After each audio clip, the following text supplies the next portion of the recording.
Hello and welcome to another episode of My Pocket Psych, the podcast all about the psychology of the workplace. I'm your host, Dr. Richard McKinnon. I'm a chartered psychologist and coach. And this is another episode in our series all about sustainable leadership. We're looking at a very specific aspect of leadership and leadership development today. And it's one that has been the root cause of some really interesting conversations that I've had on leadership development programs and with clients who are working internationally. And this is all about the intercultural differences and the intercultural aspects of leadership. So I've got someone joining me today who has a plethora of stories to share, some perspectives to share, and of course, expertise in this space. Austin Tay, you're very welcome. How are you doing today? Not too bad. Thank you for inviting me back to your podcast. It's been a while. It has been a while. Excited to talk about the topic today. You probably know from my history, I was based in Asia for many years. So yeah, I'm excited for the questions. So we've got some great examples to illustrate our points. That might be intercultural differences between Asia and, say, Europe or North America. But the goal of this conversation is not to reinforce differences in neat boxes, because that's something we both rail against, but rather to flag the importance of intercultural awareness for leaders, especially these days. The contemporary work environment is one where this is really important.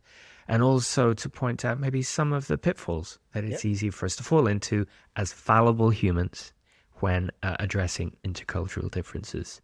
Before we dive in, I just want to flag up for listeners and those watching the video that you can find out all about this theme in our podcast of sustainable leadership on the website at WorkLifePsych.com/sustainable leadership, where you'll be able to find previous episodes, some videos, and of course, our white paper on this topic, which is free for you to download. We'd love to hear from you, what you think about that, what you think about the whole concept of sustainable leadership. Drop us an email, podcast@WorkLifePsych.com. I always love to hear from listeners and viewers. And of course, if you're watching the video, you can just drop your comments in the space below.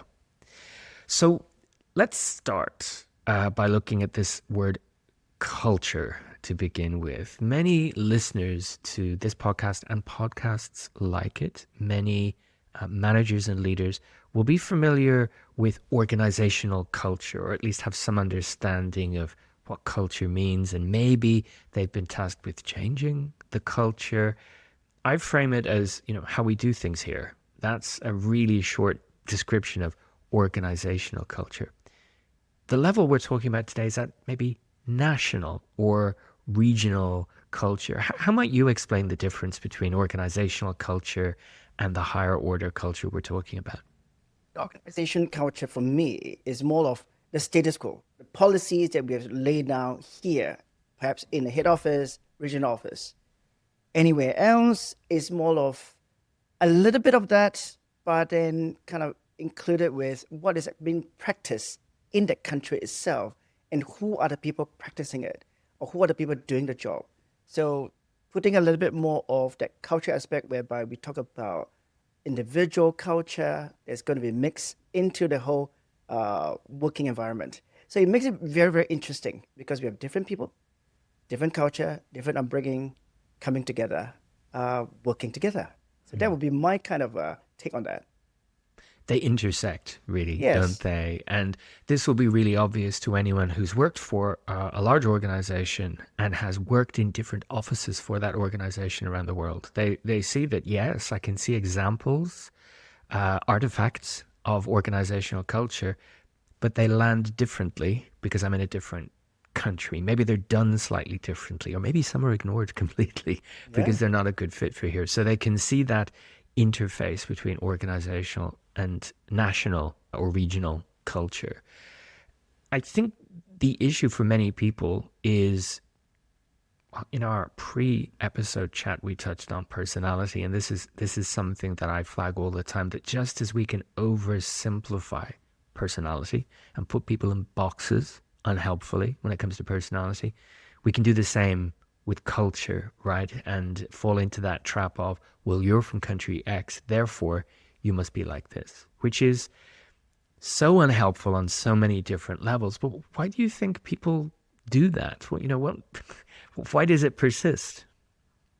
I think you say that because it brought to mind a example. A client of mine, American, so he was seconded to Hong Kong to take over the CEO role. And one of the things that he lamented was, oh, my executive team, they don't really work the way that we want them to work. And they are always kind of not risk-taking, don't come up with good ideas, etc. So I say, well, let me sit into your meeting, which turns out to be 2 hours instead of one. And then I sat in, I said, let me observe and see what's happening. So perhaps I can give you a more better insight on what your thoughts about the team itself. So I sat in. It was really an eye opener. Now, bear in mind the person is American, and then the executive team were all made of Hong Kong Chinese. Now, they've been in the organization for 10, 15, 20 years. So they've been there all hands. So they do things the way they are familiar with. So, to your point, organizational culture and a kind of stylistic way of doing things, their own culture there. The whole meeting was like a battlefield. Every time someone bring up a conversation or an issue, the CEO went in and said, nope, this is what we should be doing, da da da, so forth. There was no chance for anybody to kind of rebut or come up with better solution. And when the whole thing finished, I sat down with him. I said, throughout the 2 hours, which you promised was 1 hour instead of two, what did you observe? And the first thing he said was everybody was not taking risks. They were not thinking of solutions with all the issues. All they did was they brought the issues to him and gave him that kind of observation that I have. I said, every time someone said something, you actually shot them and didn't really let them, or rather allow them to talk. You were giving them suggestions or solutions and you move on. Even when there were issues that were interrelated, you kind of dismissed them. And one of the things that you ended the whole meeting was by saying, I need all of you to huddle around and start coming up with a solution. I said, this is such an American term. Asian might not understand that. I said, have you thought about that? He paused for a while and he said, well, not really, but I still think that they should be doing what I want them to do. I said, okay, fine. Let me go and talk to your executive team and see what their feedback. No surprise at all. Everybody just didn't like the way he was leading, especially the way he cut them in the meeting. And this is a kind of daily occurrence. So from that perspective itself, you can already tell people do that because they are very comfortable with this is what we have always been doing. And I'm going to impose what I've been doing in the head office into the regional office here. So therefore, I'm not going to listen to everybody else. This is my style. Therefore, you have to listen to me. There's a sense of I am the leader. Therefore, you have to follow the style I do rather than I listen. So this is what I saw. No listening, a lot of imposing, a lot of I say you do kind of attitude. So arrogance might be one of the things that comes to mind, and also not very sensitive to culture in that sense. That's the Chinese culture. So that's where I saw a great difference there, the way leaders actually deal with people. It's a great example, a great snapshot, because it illustrates a few of the pitfalls, really, doesn't it? Not being sensitive in how you use your language, Yep. and understanding that someone operating in their language may not have the familiarity with those terms. Yep. Even, and business speak in North America is quite different to other Yep. places, and I say that as a native English speaker. But also the interpersonal style Yeah. of shutting people down when Yep. they were coming up with their points. I mean, I might argue that would be inappropriate in virtually any meeting to Yes. do that. Yes. But it's also the assumption of I'm right, they're wrong. My style is the correct one. Their Yep. style is the incorrect one. Yep. And I flag that as a major pitfall. Even when it's well-intentioned, people can fall back on, well, the way I do things is correct. You do it differently. rather than we both do it differently to each other. There Yep. is no right and wrong, and an understanding of your perspective would really help me. Yep. Yep. That's true. And Yeah. then to kind of actually understand why people are different. They might have different perspective, and they might have an idea. I mean, this brings me to another example. Early part of my career, when I was doing a senior assessment work. Now, I was assessing someone who is probably 1.8, 6 foot something, come into the office Monday morning at 8 a.m. to have the whole day of assessment with me. So he's a Welsh guy. He came in and was not very happy to be assessed, but I assessed him and then got his report out, and I did feedback with him. He came in, was very shocked with the result, and he was pleased, of course, that everything was in place. Then he brought a topic to the conversation. He said, "Well, I know my leadership style, but one of the things that I see is because I have a regional team based in Japan, a favorite country of yours, Richard, in Japan." And he was saying, I find it very difficult to talk to the Japanese team members. They're either coming in waiting for instruction. They don't come with solution. And half the time I have to come with that solution. And I find it very frustrating. So I said, oh, okay, that's interesting. So all I did was I asked him one very simple question. I said, walk me through, how did you run your meeting? And he was very bemused and said, what do you mean? I run a meeting as I should. I said, just walk me through. No? And he said, well, I will sit at the head of the table and everybody was sitting around the table and I will start the meeting and I ask questions and everything and hoping that they'll come with ideas. I said, okay, that's a very interesting style and something that you're very familiar with. And of course, you just said regional, and sometimes you might have a kind of phone call with them in terms of meeting, not meeting them face to face. What if you try something different? And of course, he pricked up his ears and said, what do you mean? I said, if you do a face to face meeting with them, I think instead of sitting, I want you to do one thing that you are going to feel very uncomfortable. I want you to do it anyway. I want you to stand up. I want you to walk around the room.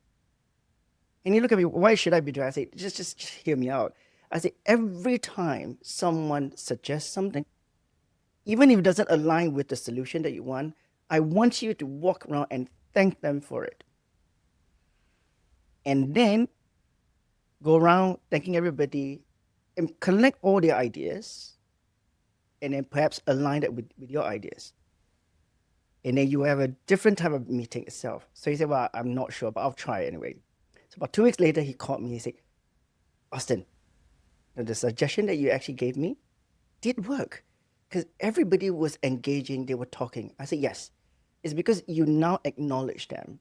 You actually appreciate them. And of course, Japanese culture is very different. They don't talk until they are asked to or they are given an opportunity. When you don't, you kind of shut them down by saying, oh, they don't come with a solution. They're not going to say anything. So I say, if you try this again and again and see what the results you get. So there's another example of understanding people before you implement what you are so comfortable in doing. As simple as a meeting, Yes. the kind of changes of the way you do it can bring different results. And To these you. are the interfaces between cultures in the workplace. Yep. It's overwhelmingly in meetings. So how do Yeah. we facilitate these meetings? This is a huge element of leadership at any level. And the other pitfall thereof, well, it works in this context, so therefore it might work or should work in this context. And if it doesn't, it's their fault, Yeah. not my fault, Yep. for not appreciating that difference. I Mm. mean, you mentioned Japan. I think this is such a great example of developing an appreciation leads to a huge amount of complexity because you move from, oh, that country's like this, to the more I discover, the more I realize it's not like this, or at least not like that in all situations or in Yeah. all contexts. And then you begin to realize it's just like every other country. It's as complicated, and for every 6 people you'll find who might be shy and retiring and quiet. You'll find another 6 who are gregarious and outgoing. I'll share one example that blew my mind from earlier in the year. I was over in Japan and I was on a holiday, and something that the people fall back on all the time is talking about all Japanese people as being very polite and quiet in public.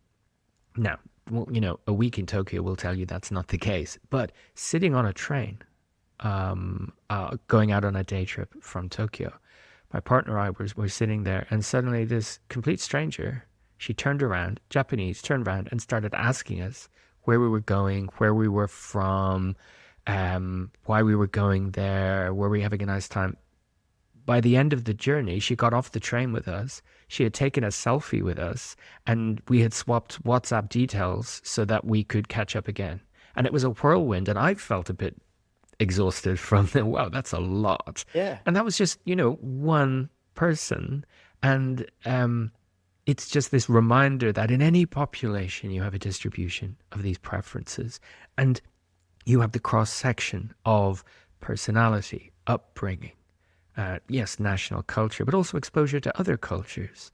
And another pitfall that I've flagged back to the workplace, that leaders can often assume that they're the one who's doing all the reaching out of their comfort zone, when in fact the employees that work for them may also be doing the same based on their understanding of that leader's culture. Yeah.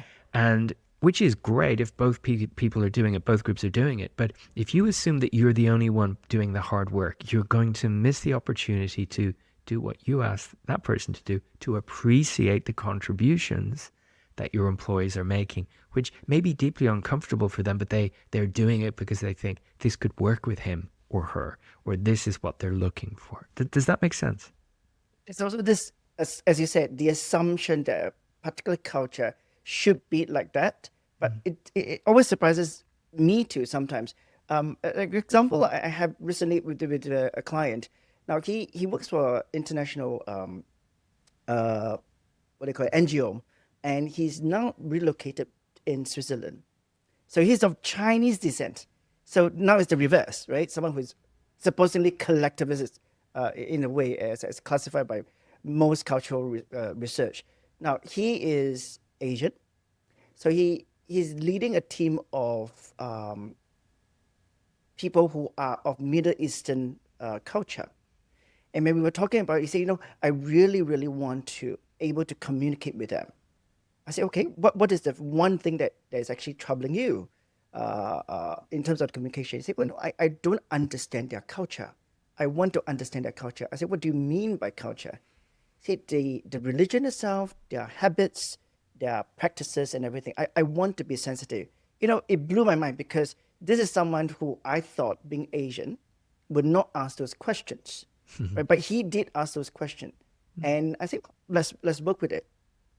I started telling him a little bit more about the kind of nucleus family setup in that kind of culture, how people like to create trust before they share too much things with you.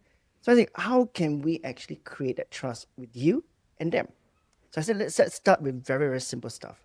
Appreciation of their culture, perhaps understanding what does halal means, right? And he said, yes, I would love to have dinner with them, but I'm not sure which restaurant. I said, okay, I'm going to send you some information about that. So he was really looking out for the symbol of halal to bring them. And I said, there's another thing that you could do, as most Asian likes to do, is we talk about family. So I said, go with that. Once you're able to get that, they will ease off. They'll be able to communicate a bit more and open up a little bit. And true enough, he did that. He said, you know what? Now I understand, and they are willing to share things with me. And I said, yes, this is so important about understanding people's culture, the purpose of doing that. To me, the whole conversation was all about trust. How can I create that trust? And as all leaders, when we are able to create that trust with our team members of different culture, these people are not going to run away from you. They're going to be actually working with you and for you. So that willingness of spending a little bit of time understanding people's culture, understanding what they're going through, and it can even be there's nothing wrong being asking the wrong question. I think that's the best thing to put it. Ask the wrong question, If you get confirmation that's wrong, they'll rectify it and learn from it rather than assuming. I think a lot of times leaders fall because they assume, therefore they make the mistake, but they don't change. But if you assume, you make the mistake and you change, that's great, because then the other party is going to go, you know what, my leader is willing to listen. Is very open to that.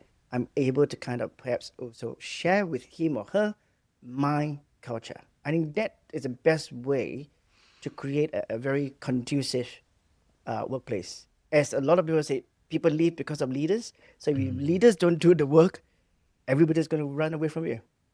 I think that that flags another important distinction that it's useful for leaders to understand. I mean, that person in your example demonstrated curiosity, which is great when it comes to culture, rather Yep. than, deciding I know, I'm going to Yep. find out more, and I want to demonstrate that curiosity. But also being clear on a very important distinction, aspects of culture that are general cultural flavors, how things in society might be different to my society versus these are cultural practices that are unique, or these are rules that must never be broken or they might cause offense. Yep. These are two different things. Yep. And to have a general appreciation, if you strip back the layers in a lot of the general cultural things, you find, whoa, there's a lot of similarities across cultures, like good manners, Yes. like, looking around before you speak, like measuring your tone, like, and then there's the things that are maybe unique, but it's no big deal if someone steps outside of it. Mm. But that's very different to, so again, in our pre-recording chat, I used the example of Thailand, Yes. another Asian country where people have assumptions about what it's like. And you may find lots of people who can tick all the boxes on the culture of that country and lots that won't.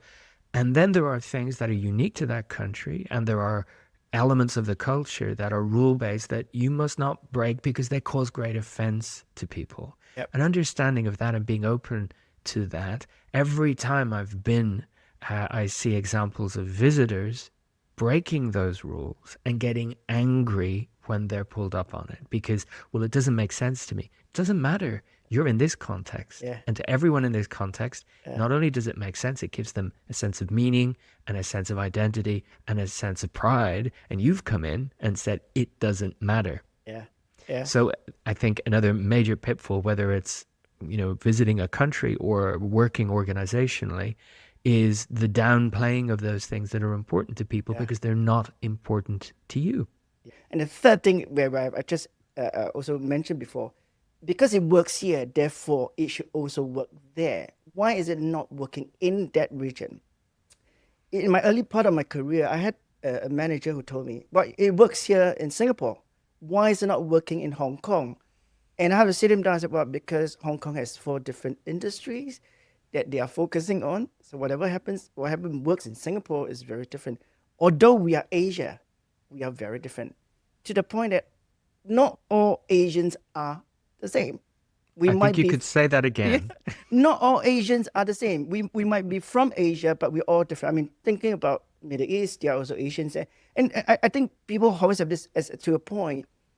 They bring their culture in, or they bring their mentality into a country or to a workplace, thinking that everybody should be subservient to me. No, no, we all work on the same plane. We all should be working together. And leaders should be also identifying if they see team members are bullying other people because of culture. This is a very, very important point. As you know, this is my area of expertise. So I also want to stress that Asians are all not the same, and we are also quite educated because we all speak English too. Uh, and perhaps a segue here. I remember traveling to Australia many, many, many years ago in the van going up to a place to visit. And in the van itself, there were probably about 8 to 9 Americans. And the Aussie driver was cracking a joke. And 4 of us from Singapore, we started cackling and laughing. And all of the Americans turned around and said, you guys actually understood English? And we look at him, yeah, we speak English. We're from Singapore, we speak English. English is our first language. So again, it's that culture. Um, Sometimes it could be ignorance. Sometimes it could be people are not sure. They don't dare to ask. So to dispense all those fear, people just need to ask. It's okay to be wrong, I think. I think you've done a great job of describing one of the other pitfalls I flag to leaders, which is to operate at the level of continence. No more than someone saying, well, that's very European. I would say, what do you mean by European? Europe is incredibly diverse and there are so many different cultural perspectives. Mhm. It's a continent, but let's get more specific. Yep. And for my part, my very good friends working in Tokyo from other Asian countries will waste no time in telling me what annoys them about the differences in a Tokyo workplace compared to being in Vietnam or the Philippines or wherever else they're from. So breaking down these big ideas about what everyone over there is like to say, Yep. let's get much more specific. Yep. And indeed, to the level of the individual, because that's what I'm talking about. In the workplace, it's individuals that work for us. Leaders need to get to know people as people and not as flags or a colored in area on a map because they're unique. Yeah. They're unique. So asking the questions, Yep. exploring with curiosity, Yep. and being tentative in their interpretations of difference, I think is a Yep. great starting point rather than saying, I read the book on cultural differences and therefore you're from China, you must be like this. Yep. And it may be well intentioned, but it's missing such a huge amount of detail and interpretation and Yep. sensitivity. And I would also say respect for those people. You're not respecting them as individuals. Yep. You're saying, while I am very unique and interesting, you are like everyone else in your country. That's Yep. what it boils down to. Yep. Yep. I think it's also, as you pointed out, being curious is so important because it reduces being judgmental about Mm. people. The more we understand people holistically, as you said, not by flags, but the person itself, is very, very important. Now, but I also want to stress this overuse of this word empathy. It really, really annoys me when people say, "Oh no, you have to be empathetic," and I show empathy. I said, "No, no, no. Be very clear what empathy is. Empathy to me is understanding someone else's situation in their shoes. That is good, but as a leader, when you're dealing with different cultures, we need to be compassionate. What can I really help you to progress in your work? I know you might have some cultural differences with me. You might have some difficulties in doing certain work. I understand that, but I want to help you. So compassionate is such a better word than showing empathy. And I don't like when organization overuse words like this and becomes buzzwords and it doesn't mean anything. Especially if I'm an employee, it doesn't mean anything to me. Yeah. I Yeah. need someone to really help me and guide me through that. I try and encourage leaders on programs to just explore different perspectives. So how might that look? How might that be interpreted? What do you think they're paying attention to? When you do this and you say this, I know you know your motivation, but what is the message and how is it landing with your audience? Yeah. And leadership is about the hard stuff. We keep saying this on the podcast. Leadership is tough. And one Yep. element of that is you can't be an autopilot. You're not going to do a good job. Yep. Therefore, you need to tailor your approach depending on the context and the audience. And that could be two different offices in New York, or it could be an office in London and an office in Hong Kong. Yep. And those teams are going to be diverse and they're going to be full of individuals. You need to read the room, which is a Yep. key element of what we've been talking about on this series so far. Yep. And you need to respond flexibly with what you find when you read the room rather than, well, the textbook says, because there's exceptions to all of that in every situation. Yeah. Yeah. I think to your point, right? Being curious and learning about different perspective, understanding that different people have different perspective. To a leader is all about growth.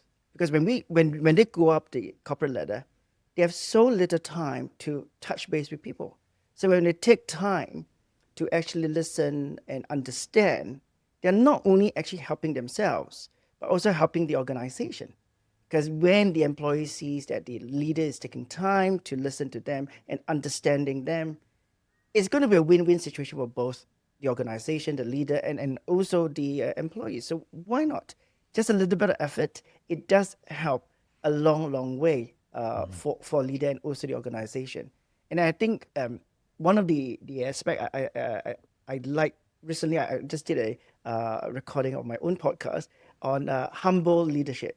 We'll put a More link to that in the show Yes, notes for please sure. do. Kind of a servant leadership. What CEOs are not, or people are up, leaders are not doing right. They ought to be actually be listening, and also understanding and educate themselves a little bit. You don't need to know everything, but show a little bit concern. That would definitely help in the relationship building with the employees themselves. So yeah, I think it is very important for leaders to have that, uh, spend time and take effort to learn about people's culture. I think that demonstrates a willingness to look at things from a different perspective. It also demonstrates to people, you know what, I'm putting in effort here. Yeah, I'm not assuming everything is how I see yeah, it. And it can go a long way. We don't want to underplay the importance of language and communication when it comes to culture. yeah. And I know, it's one of my values is if when I travel, I want to be able to say some key phrases in that language because I think it demonstrates respect. Yes, Wherever that yeah, is, Europe or Asia. And it's such a way of reaching out to people yes, rather than coming in and assuming, well, I yeah, speak English, therefore you should speak English. yep, I like to start meetings at 7:30 a.m. Therefore, you should like to attend my meetings at yep, 7:30 a.m. Or I like to not have an agenda and freewheel it. Therefore, you should be comfortable with no agenda. yeah, It's it's a sort of an arrogance without realizing that you're imposing that. yes, And I think the other one, and this is a human failing, if you like, how we're built, but it's very easy when it comes to cultural differences to engage in confirmation bias. oh So here's my yes, assumption about people, and I yes, found an example. Therefore, it's it true. is true. I'm Yeah, seeing the examples and not the exceptions. yep. Oh, definitely true. Yeah. Yep, yep, it's true. And Yeah, there's more that you sort of, it's a truism, but there's more that we have in common as humans than we have differently. You talked about the family and how people can, really bond and get to know each other by talking about family. There's certain things that are very unifying, and there's certain things that people need to understand are going to be difficult topics, and it's yep, useful to steer clear of them. This is simple knowledge gathering, but again, it comes back to being curious and yep. being willing to take a different approach. Mm, Something I want to ask you about, because you've touched on several of the points, and I think some of my pitfalls to avoid also speak to it. What leaders can do to facilitate psychological safety and how that might land differently in different cultures. Absolutely. yeah, But, your leader appreciating contributions in the room, the role of asking questions, and maybe being fallible and demonstrating, I don't know everything about this office or this city, or it's my first time in this country. It goes a long way to humanize leaders, right? And let other people know it's okay. It's okay to speak up. It's okay to ask this leader questions. yes. Oh, definitely. I have one other example. This particular guy of African origin. So he was posted to Nepal, of all places, and it's a country I'm quite familiar with. I've used to work for Nepalese. So when he went there, he was working with a fantastic group of people. They were all supporting him and working with him. And one of the tasks that he was supposed to do is to work very closely with the government there. And he finds it very difficult because every time he goes to the meeting, there's always an interpreter there. And he has to kind of, via the interpreter, asking certain questions. Mm. And he came to me and said, look, I love my staff. They are all so supportive and everything. But sometimes I really wish they could tell me what else I could do to break the barrier so I could talk to them, to the government officials.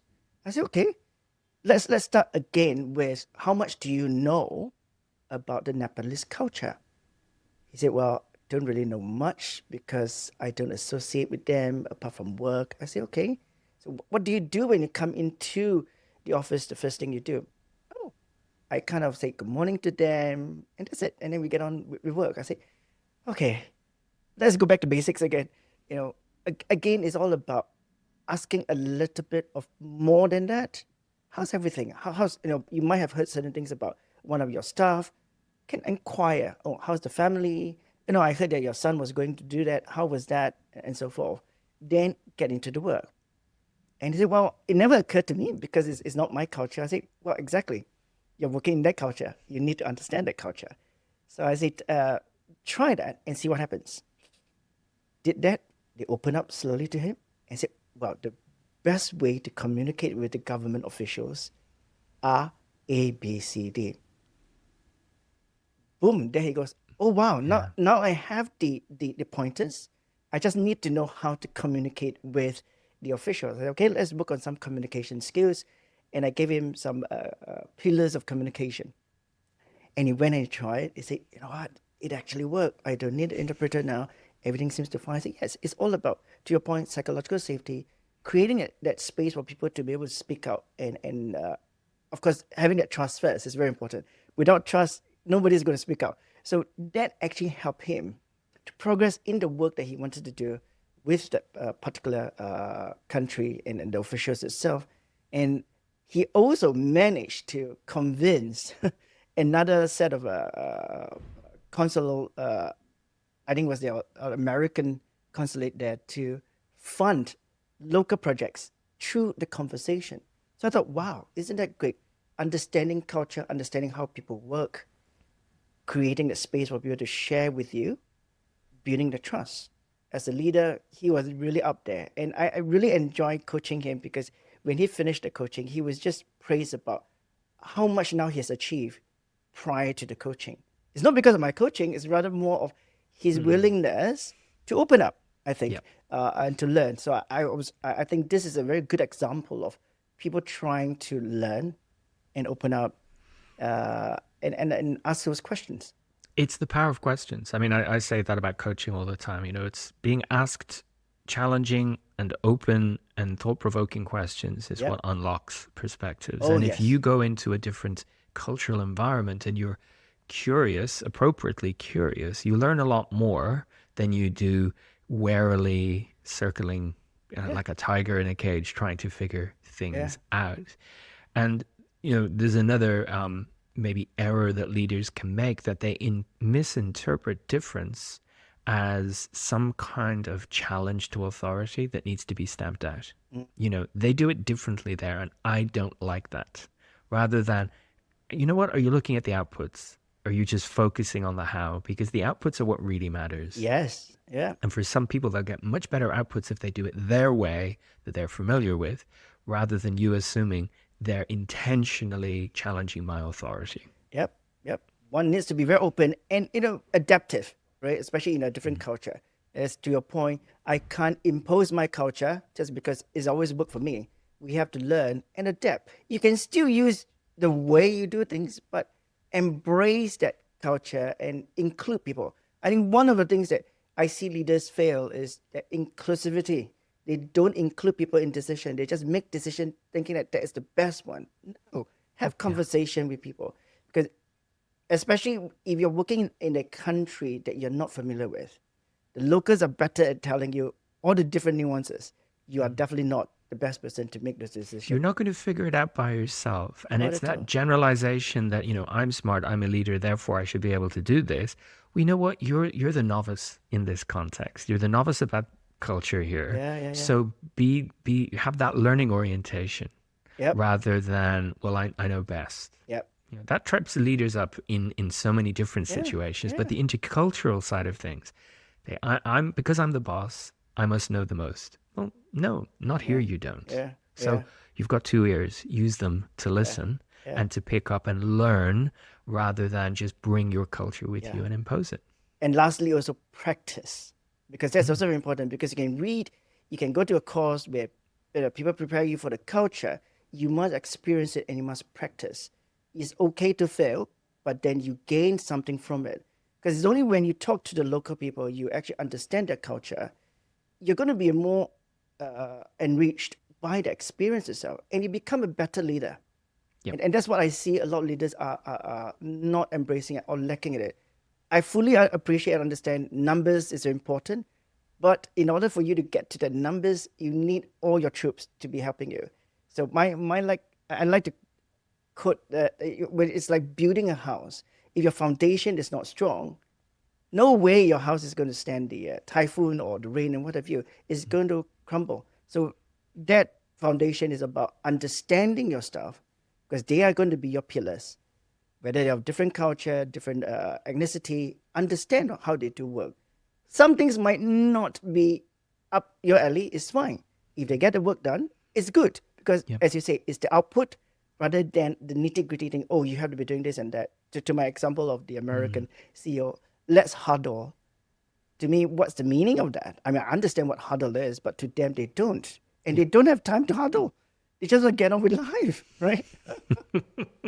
So there's a phrase I use, particularly on graduate development programs, when the grads are moving between different organizations, different offices in different countries, is to frame it as being like an anthropologist. You're going to these new places, observe and listen before you judge that it's right or it's wrong or it's too difficult. You're there to learn, not to impose. Now, I've yet to meet a graduate who imposes their culture, but they often see the cultural differences as being insurmountable and a terrible thing. An anthropologist doesn't turn up somewhere and start telling people how they need to change. Anthropologists observe and listen and compare and contrast to try and build up an understanding of culture. And for each of us to do that, I think would be a great starting point for appreciation of difference rather than condemnation of difference or blunt interpretations of difference. Watch and listen before you announce what needs to change or how it's right Yeah, or wrong. yeah. Back in April, I, in quick succession, was in Hong Kong, then Taipei, and then Tokyo. Now, one frame of reference is that's Asia. I had the closest thing to cultural whiplash Yep. by going through those three hugely different cities Yes. that differ on everything from, well, obviously language, food, population, so many different things. And yet the textbooks will go in Asia, dot, dot, dot. Yep. So I want to address the elephant in the room, which are these models of cultural difference. And they're zombies. They're not going anywhere, no matter what we say about it. So I would rather be pragmatic. And what I say to leaders is when you come across these models in leadership development programs or in books, don't take these models as deterministic divisions of our planet, but rather view them as jumping off points for questions about the people in front of you. The people you're working with don't fit neatly into this box, but it may be interesting to explore the extent to which that cultural difference is present or not, Yep. right? How does that sit with you? Because I know you're also really critical of these simple models of cultural difference. Oh, I am ultra critical because I think a lot of research are very archaic, right? I think prior to recording, we were talking about this study that I came across. It's called the Globe Study. So it looks at all the global leaders with a few Asian countries. I think in Singapore, Taiwan, or Hong Kong were part of them. And there was very quick classification of people who are Asia are kind of demonstrating this thing called power distance, which is a very common word that everybody use. Because of power distance, Asian people are a bit more fearful of authority. They don't like to voice out certain things. They don't like to talk. They are more slow in responding to issues like workplace bullying and so forth. I tend to disagree because the world is getting so small. Regardless of your color of your skin, we all be doing things everybody else is doing, right? So someone based in Asia can be doing a work that is used to be done by someone in Europe. But that doesn't mean I'm less than you in Europe. So this concept of Asian power distance, we are more fearful, is nonsensical. To your point is we need to take things with a pinch of salt, understand where it came from. If we go to history, as both of us are kind of scientists in a way, we do a lot of research, we know a lot of things are all historical. And we must also look at when it was done, how it was done, is it applicable to this present time? We cannot, for the sense of trying to regurgitate things. We just regurgitate things because it was there. As professionals, we need to do due diligence. We need to be disseminating facts rather than fad. So that would be the best way to put it. So, yes. And we can take that and speak to individual leaders here and say, you know what, it's human to hold assumptions, and it's human to bring your lived experience to the table, but it's excellent to hold that lightly Yep. and to be curious and to ask questions and to explore. Because I mean, speaking very personally, my life is richer for having experienced different cultural situations and learning more about different cultures. And if I'd only stuck within, a very limited cultural outlook, I would have missed out on a lot, and my work would have suffered as well. So, Yep. there's a work-based argument for this Yes. too, Definitely. as well as fun and Yes. travel. Of course. Yeah. And I think for every truism that exists about cultures, I think it's useful to start actively exploring the exceptions, Yep. because it gives you the evidence, if you like, that, oh, okay, it's not universal. It's not even that common. Or, you know what, it might be someone's starting point, but they're reaching towards me and they're getting out of their cultural comfort zone to accommodate me. Yep. And isn't that interesting? Yeah. Yeah. Well, look, thank you so much for joining me today. I know we're just scratching the surface Yes. of an immensely huge topic, and I know we have a very international audience. I see the statistics. So I would love to hear from the audience, what are the cultural differences you've encountered in the workplace? What's been a lovely surprise? What's been a bone of contention and a challenge? Is there anything we've said today that has got you rolling your eyes and thinking, oh, they don't understand that from where I'm from? We'd love to hear from you. Drop me an email. You can contact me at podcast@worklifepsych.com. Obviously, questions for Austin as well via that. We'll do our best to answer them. Any final thoughts you'd like to share with the audience on this topic? You know what? I do actually. I think one of the things that I feel, we're not bashing the leaders. I know leaders are doing a very difficult job and also a lonely job. Right? It's a very a big challenge for them. I think it is very important for them to assess their fears, their biases, right? Understand what they need to change to address those issues. Now, this is not about just lip service. I changed because I want to, or everybody's doing it. No, it's not about that. It's really genuine efforts to do so. And for good measure, both of us are practitioners of acceptance and commitment training. So I definitely recommend the concept of that. And to me, there are three things leaders can flourish if they only, not only, but in my mind, there are three things they can do.